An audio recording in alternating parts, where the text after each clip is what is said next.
Post-Harappan spread. So we do not know what exactly was happening there. There was some disturbances. See, their economy was largely based on agriculture. It was largely based on the surplus food grains produced in villages. The cities existed. The urban centers like Harappa, Mohenjo-daro, Lothal, Kalibangan, they all existed because there were somebody in the villages who were producing large scale surplus food grains. And suddenly we do not know what exactly happened. People started abandoning the cities like Harappa, Mohenjo-daro, Gumla, Lothal. They started abandoning these settlements and they started spreading away. They started moving away. And we were able to find small settlements here and there.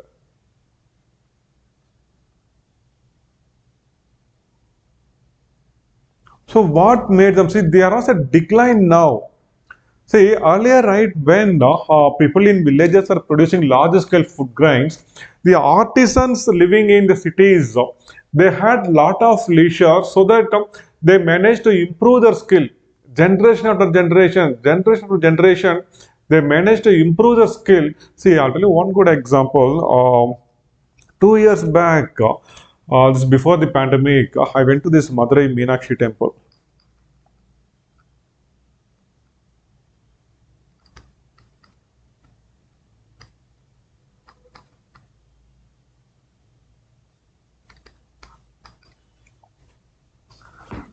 Some 800 to 1000 years old temple that is. I just reached that Sanctum Sanctoria, but by the time, right, they have put curtains and some rituals are going on inside. They made us to wait for some 15 minutes there. I found it as a very big opportunity to stand there because generally, right, once when the prayers are on, when you move there, they just push us out. I just stood there for close on 15 minutes. I just had a look. What a gigantic construction that was. We are standing above us, there is a roof, and what a wide area it is. How they managed to make such a huge area. And I heard that they didn't use much of mortar, any cement to build that. And the stones are largely based on interlocking. One stone will be locked with other stone. They have one stone, they lock it with another stone. They have made it by interlocking, it seems. Interlocking stones without using any mortar. Such a huge temple. So how they managed to make it? What an architecture that was. It was because for a few thousand years, right, people were indulging in the same occupation. They were doing the same thing.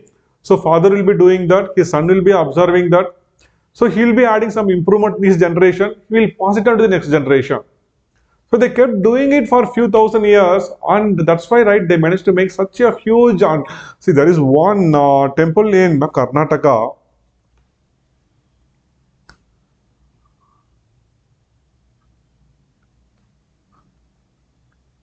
Halebeedu. Halebeedu means old house in Kannada. Halebeedu. We have Belur, Halebeedu. One need to go and see the architectural marvel of these people. See, even in YouTube, there are a number of videos you can see. There is one artifact, one stone carved dancing girl. That's something really marvelous that is. So if you know who are the real looters, right, it is the British. There were close to around 18 such sculptures, of which 6 they broke it and they took it to London, it seems. The dancing girl. Oh. So they have reached that particular level, and that temple was half built. It's not a completed temple actually. So somehow they managed to finish it. But meanwhile, there was an invasion, Malik Kafur's invasion during Aurangzeb's period. And because of that invasion, right, these people, they lost the war and they were forced to pay revenue and taxes to the Khalji rulers. So now they lost most of their money, cash. because half of them, right, is going to Delhi now. So they couldn't continue building the temple using the sculptures now. This is how it came to a decline. Excuse me.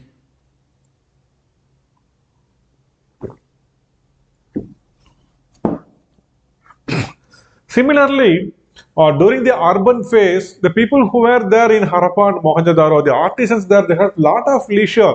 They had surplus money with them. So the skill got multiplied many folds.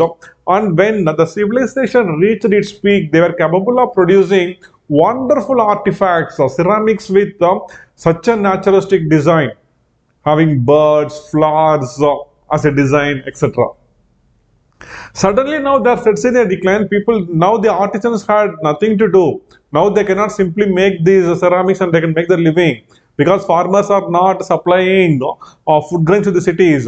It forced them to abandon and they move out. When they moved out, now they need to do agriculture for the survival. So now they will make some ceramics, but this ceramics, right, be it a pot or be it a plate, whatever they make here, it will not have the same luster or the same royal look which the ceramics here had. So there was a pottery, but there is a decline in the way in which they made a pot here. This was a very important aspect of the post-Harappan spread. See, this particular spread right now, it was visible much ahead actually. See, it happened around 1900 BC, the decline actually started. But in areas like Chanhudaro, Kodiji, it was still visible. It was even some 50, 60 years back itself, the decline was visible. But it happened around 1900 BC, right? It started showing the signs of decline. And now people started spreading out of the urban settlements. They couldn't sustain their own urban way of living because there was shortage of food grain. They were forced to leave the urban settlement and they started spreading across. They started spreading out. And now they developed a new style of pottery. Okay, we call this as a symmetry hutch pottery.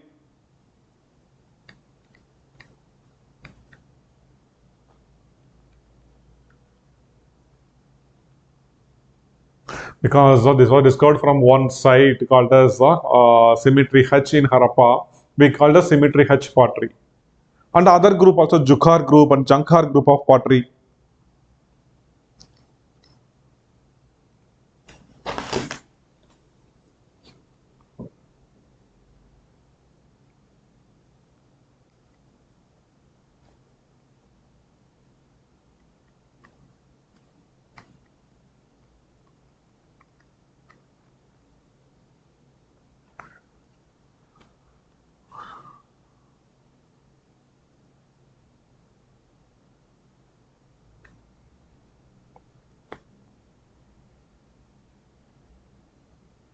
Okay. So here, right, these are ill fired. These are not fired properly, and the beautiful artistic skills, right, are totally missing here. They just had simple geometric motifs like lines or circles. That's all. Earlier in Harappa, the parts, right, carried a number of beautiful artworks, beautiful flowers. But all these naturalistic motifs are missing here. And even the pottery is not fired properly. It is coarse, it is ill fired, it is not fired properly. And we have only geometric motifs like lines, circle, rectangle, etc. So this shows there was a decline. And in few areas, on burial was reported.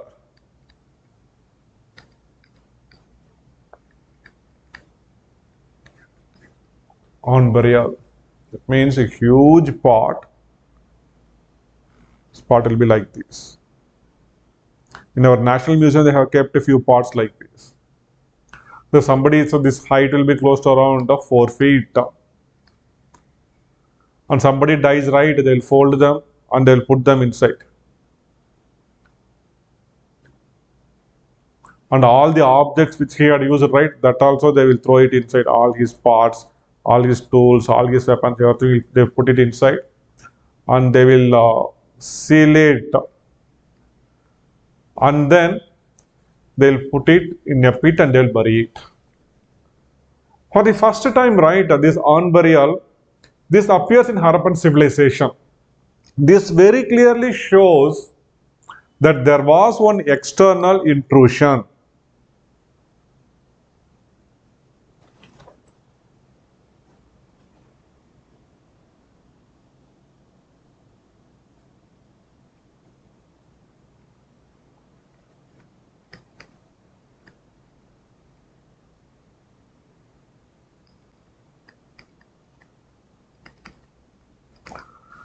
That is, somebody from some other territory managed to penetrate here and they brought in some new culture. Okay.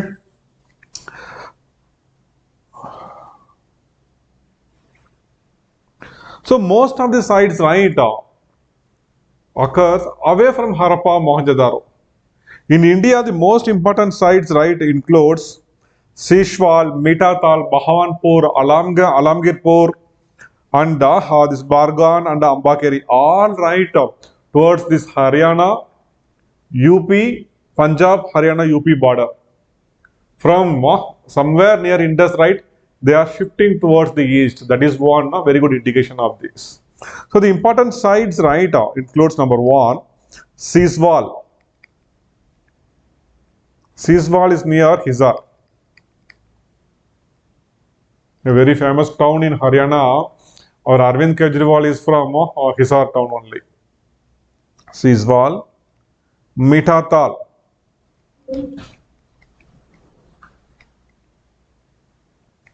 This is near Bhiwani in Haryana. From Hisar, if you move to Delhi by train, right, the next stop is Bhiwani. Then Bhawanpur near Kurukshetra.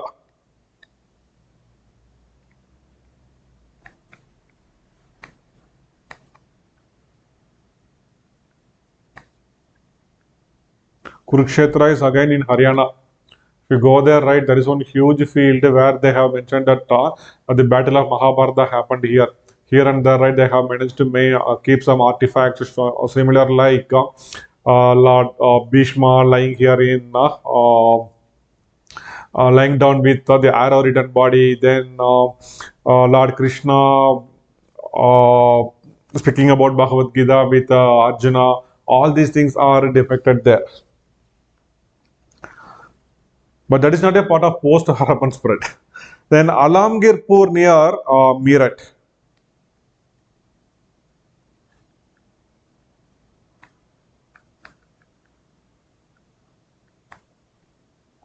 Then Bargwan and Ambakeri near Saharanpur.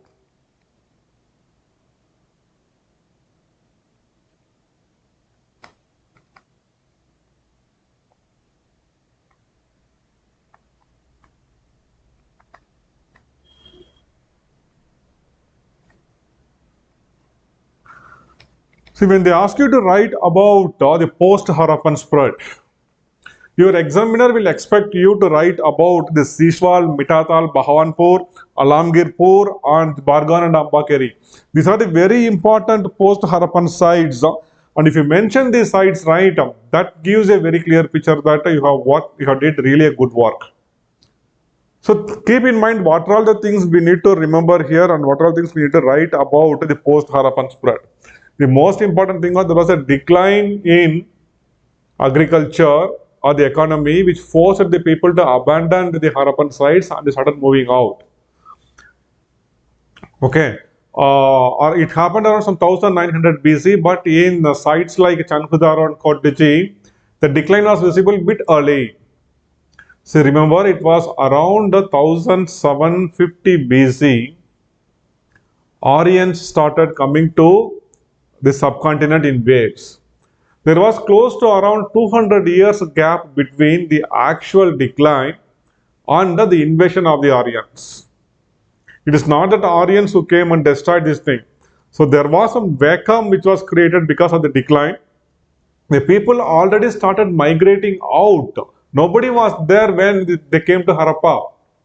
Had Harappa and Mohenjo-daro were still flourishing, the intruding people, if they are capable of defeating these people, they might have survived there and sustained the cities of Harappa and Mohenjo-daro. But that didn't happen.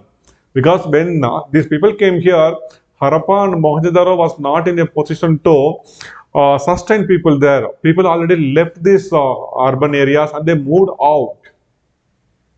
They moved out. Okay, see, listen. The first important thing is the spreading of the people out of the urban settlement. Next, now a new group of pottery emerges, which we call it as the Jukar group of pottery, the Jankar group of pottery, the symmetry H pottery. Here, these pottery are ill-fired, these are not fired properly, and even the motifs are not beautiful. This, right, this shows the decline here. The great art traditions of the Harappan civilization declined in this phase.